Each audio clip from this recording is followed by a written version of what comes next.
আসসালামু আলাইকুম রহমতুল্লাহি ওয়া বারাকাতুহু। ইন্নাল হামদালিল্লাহ ওয়াসসালাতু ওয়াসসালামু আলা রাসূলিল্লাহ আম্মা বাদ। আমাদের সামনে একটি করুণ দৃশ্য চলে আসছে, যেটা দেখে আমাদের হৃদয় রক্তক্ষরণ হচ্ছে। সেটা হলো একটি ছোট্ট মাসুম বাচ্চার পৃথিবী থেকে বিদায়। এই ছোট্ট মাসুম বাচ্চার পৃথিবী থেকে বিদায় এটা সাধারণ কোনো বিদায় নয়। এটা আমাদের জন্য আগামী দিনের আতঙ্কের, চিন্তার বিষয়।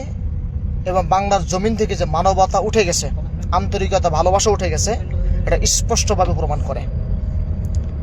একটি শিশুর নির্মম বিদায় আজ পুরা দেশকে স্তব্ধ করে দিয়েছে।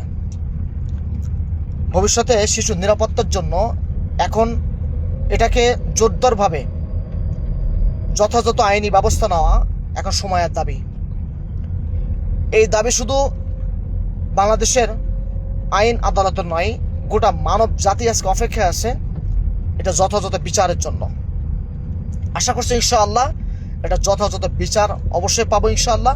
সেই সাথে বাংলার জমিন যে শরিয়া আইন, এটা জরুরি হয়ে গেছে। শরিয়া আইনে যে একমাত্র মূল সমাধান, এবং হত্যার বদলে হত্যা, জিনা করলে রজম করা, এটা এখন যে বলা যেতে পারে সময়ের দাবি, অনতিবিলম্বে এটা বাংলার জমিনে বাস্তবায়ন করা জরুরি হয়ে গেছে। নচেত আগামী দিনে এমন অনেক ছোট ছোট বাচ্চাদেরকে হারাতে হবে, অনেক বোনকে হারাতে হবে, যেটা আমাদের সামনে স্পষ্ট ফুটে উঠেছে মানবতা শূন্যের কোঠায়।